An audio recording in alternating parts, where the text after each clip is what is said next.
Hi, Stephanie here.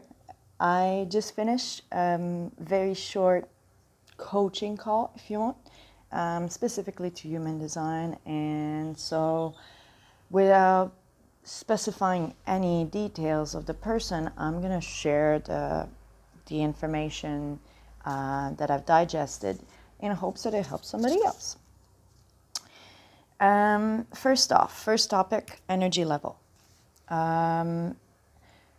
When someone is energetically depleted and needs to heal their energy, to me, there's three things that you need to look at. What are their current energy levels now? Okay, so at this moment, do they need to rest? And to rest, you can rest in multiple ways, but it means disconnecting yourself from people that friends and family and commitment, sleeping more, naps, laying horizontally. So that's resting. That's like it's doing the minimum that you need to do to get by on a day-to-day basis. Energy can be three things as well. So I'm not finished with the other thing, but it can be, do you have the mental energy? Do you have the physical energy? And do you have the emotional energy? So sometimes I have the energy to go for a run and do yoga, but I don't have mental energy or emotional energy. Okay? That can be that. For me, as a projector for a long time, I confused food with energy. So what this means is that I would be tired and needed to rest, but I would look to food and drinks and other things to spark up my energy. Now, when you need energy, you are low energy, what is your behavior? What is your automatic, you don't even think about it. What do you do to try to get more energy? Very good question. Once you looked at your energy level, if you've been energetically depleted, look at what depleted you, okay? Where did you channel so much energy out of yourself? And were you invited and recognized and asked for this? Okay? I do this a lot. I used to. I'm changing my ways. So, for instance, when a friend has a bit of distress, okay, I will ask, do you need to talk and vent? Or do you want me to help you fix it? Are we trying to problem solve? Or are you looking to be distracted? Just play, have fun, not deal with it? Which is okay. It's your choice. It's the person's choice. Or do you want to be left alone? Now, when I ask this question, I know I'm not involving any energy before the answer. Once I get the answer, then if my energy level, if I can support this, if I can protect my own energy and my own boundary, not emptying my whole cup, then I do it. Or, deflect, delegate, point out to resources, a good podcast, a good lecture, like a good blog, so on, all sorts of things. Point 3 about energy, is recharging. So you can rest to increase your energy.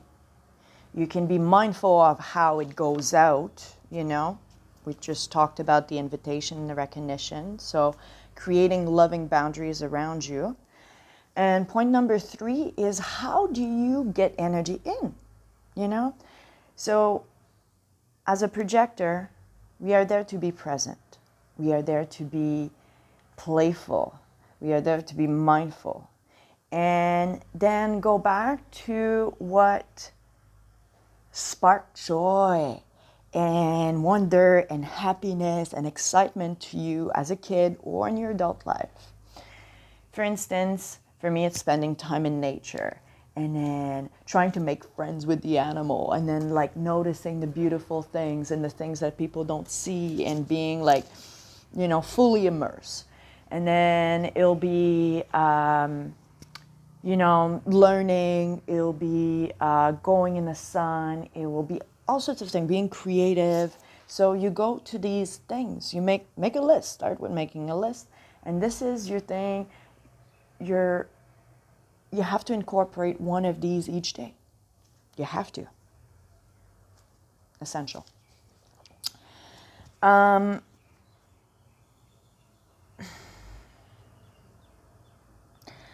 Now, these are the 3 things that you need to do when your energy is low. You need to look at, okay?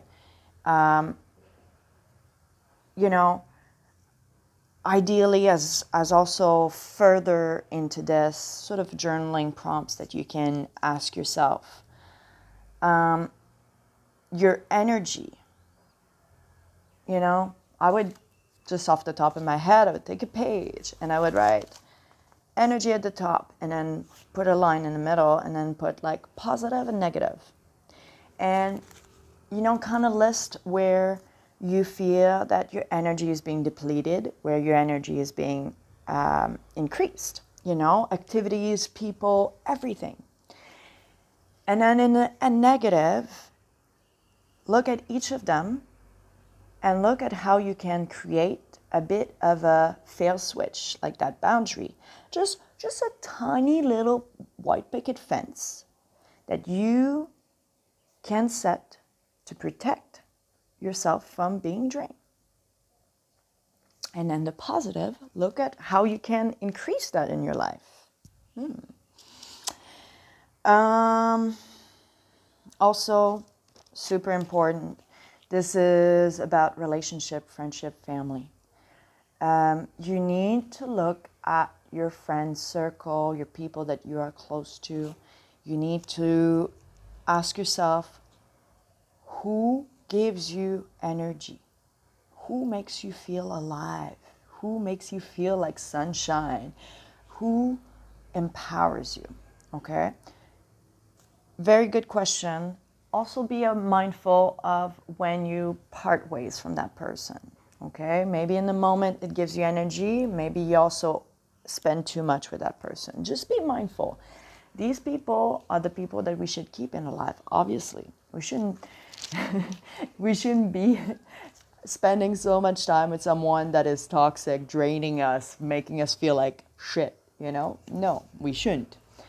If we don't have the people that brings us energy in our life, we got to find some, okay? It is how we heal, and then these people are meant to be in our lives, and then we just got to find a way to have a healthy energy exchange. That's what it's about.